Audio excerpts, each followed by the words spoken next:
Okay, so here's the thing about holiday desserts. Everybody's got an opinion. In one corner we have the classic Yule Log with ganache icing bark, a strong contender.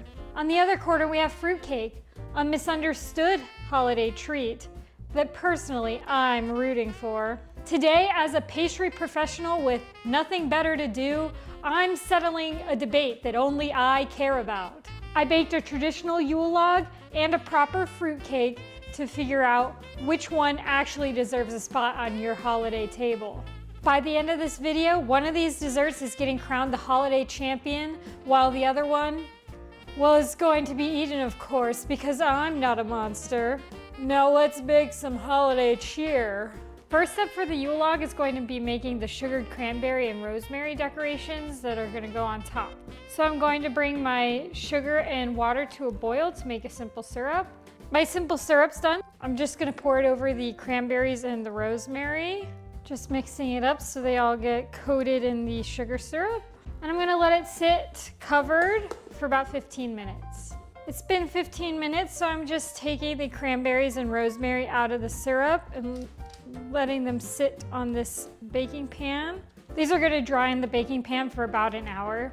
For the cake, we're going to start by mixing our egg whites and sugar together until we get stiff peaks.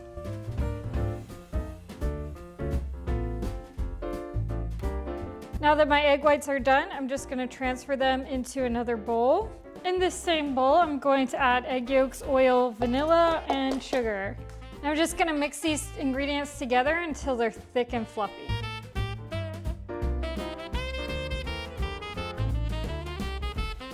The egg yolk mixture is done, so I'm just going to add in half of the egg whites, fold it together. I'm going to add half of the flour mixture. I'm just going to pour the batter into my grease and lined pan. I'm going to spread it nice and evenly. We're going to bake it for about 15 minutes. While my cake is baking, I'm getting this towel set up. This is going to be what we roll the cake into to give it the log shape. I'm just going to sprinkle some cocoa powder over it. My cake is all ready, so I'm just going to invert it onto the kitchen towel here. Okay, so I'm just peeling off the parchment. Now for the fun part. I'm just gonna start rolling the cake tightly in the towel. It's all rolled up. We're just gonna leave it like this so it can cool down, and this will help it hold its shape later when I'm ready to decorate it and stuff. I'm gonna let it cool down in the fridge for a few hours. The cranberries and rosemary have been drying for about an hour, so I'm going to take them and toss them into some granulated sugar in this bowl. Shake it all around so everything gets nice and coated. I got them all back on the tray, and now I'm gonna leave them aside to dry until I'm ready to decorate the cake with them. Next, we're gonna work on making some meringue mushrooms to decorate the log cake with. So I'm gonna start by whipping my egg whites until it's foamy, then I'm gonna add in some sugar. I'm gonna sprinkle in the sugar now while it's mixing. My meringue's all ready, so I got it in a little piping bag. Now I'm gonna make some little quarter-sized mushroom top pieces. Now I'm gonna make some stems.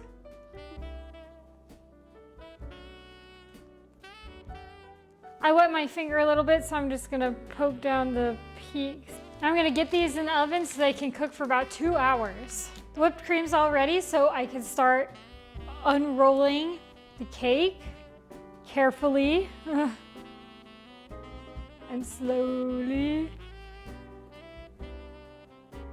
Just hoping there's no cracks. All right, just a little bit of a tear, but I think it'll be okay. I'm gonna spread on the whipped cream. I've got some hazelnuts that I chopped up earlier. I'm gonna sprinkle them. And now we roll again. I'm just gonna carefully roll the cake back. We do have a little crack. but besides that, it's okay. I've covered it in plastic wrap and I'm just gonna let it chill in the fridge for a little bit. My last component is the ganache. I'm just gonna heat the cream to a boil and then I'm gonna pour it over the chocolate when it's ready. My cream's all heated up, so I'm gonna pour it over the chocolate, let it sit a little bit, melt the chocolate. I'm gonna start stirring it till it's all mixed. My ganache is all combined and now I'm just gonna let it chill in the fridge for about half an hour until I'm ready to pour it over my cake. My meringues are out of the oven and all cooled down. So now I've got some melted chocolate and I'm going to use it to glue the mushroom stems to the caps. Just gonna dollop of chocolate on the top and then stick the little base in. I'm gonna let these sit to let the chocolate harden for a little bit. Now I'm going to trim the ends of my cake off. Next, I'm gonna cut an angled piece off the end so it can look like a little branch and also so it can fit in the containers better. So I've gone ahead and put the piece I cut off against the side of the cake so it can look like a little log.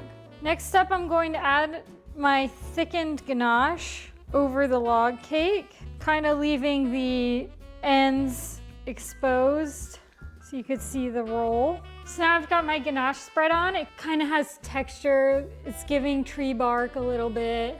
I'm gonna run my fork through it to give it a little bit more wood texture. You just drag the fork through and you can make like swirls. Adds to the wood aesthetic. Okay, so there's my final wood texture. Heck yeah. Now it's time to decorate. I've got my little mushrooms. I'm gonna place some mushrooms, some cranberries with the rosemary. So I've got a cute assortment of mushrooms, cranberries, and rosemary on here. And that is my log cake finished. I definitely overfilled the inside of the log cake, so some of the roll looks kind of poopy, but it's decent overall. I almost forgot a dusting of powdered sugar for fresh snowfall aesthetic. Now she's really finished. For the fruitcake, the first step is gonna be cooking the fruit mixture. I have butter, brown sugar, orange juice, molasses, and a mixture of dried fruits and dates, orange zest, all in this pot. I'm just gonna bring it to a simmer, cook it a little bit, and then let it cool down. For the fruitcake, the first thing I'm gonna do is add eggs and oil into my boiled fruit mixture from earlier. I'm just gonna fold it together. Now I'm gonna fold in some walnuts. Next up, I'm just adding in my dry ingredients. Probably would have been better if I had done this in a bigger bowl. It's just combined, so I'm going to pour it into my prepared cake pan. I'm gonna bake it for about an hour and 15 minutes. Next for the fruitcake is the orange syrup that's going to be used to soak into the cake. I'm using a recipe that calls for just orange juice instead of using like liquor or something. I'm just gonna heat up the juice and sugar until the sugar's all dissolved. The soak's all ready, so I'm just gonna brush it over the cake. Fruitcake on its own is rather dry, so this soak is going to help give it some moisture and flavor as it soaks overnight. I used up all the syrup, so now I'm just gonna let it soak in. Both cakes are done, so I'm going to wrap them up and bring them out to my coworkers tomorrow, and we're going to decide which is the holiday champion. The dessert that will be crowned holiday champion is the Yule Log. Oh my gosh, it's so exciting, oh my gosh. Very unsurprising, but here you are, Yule Log, a crown fitting for a holiday dessert as stunning as you. It's true, the Yule Log received 8 votes in favor of its delicious hazelnut flavor, while the fruitcake got 2 well-deserved votes, and 3 if you count my very biased opinion. The comments in favor of the fruitcake highlighted its spiced cake deliciousness and the soaked flavor from the orange juice syrup that it had. Many people were also surprised because they never tried fruitcake before. Everybody said that both cakes were delicious. Just the Yule Log with its presentation and flavor profile just edged out the competition by just a little bit. Thank you for watching this video. Stay tuned for more holiday content coming your way. Don't forget to like and subscribe. Please comment below what your favorite holiday dessert is, and maybe I can feature it in a future holiday showdown. Well, that's all from me. I'll see you next time. Bye-bye.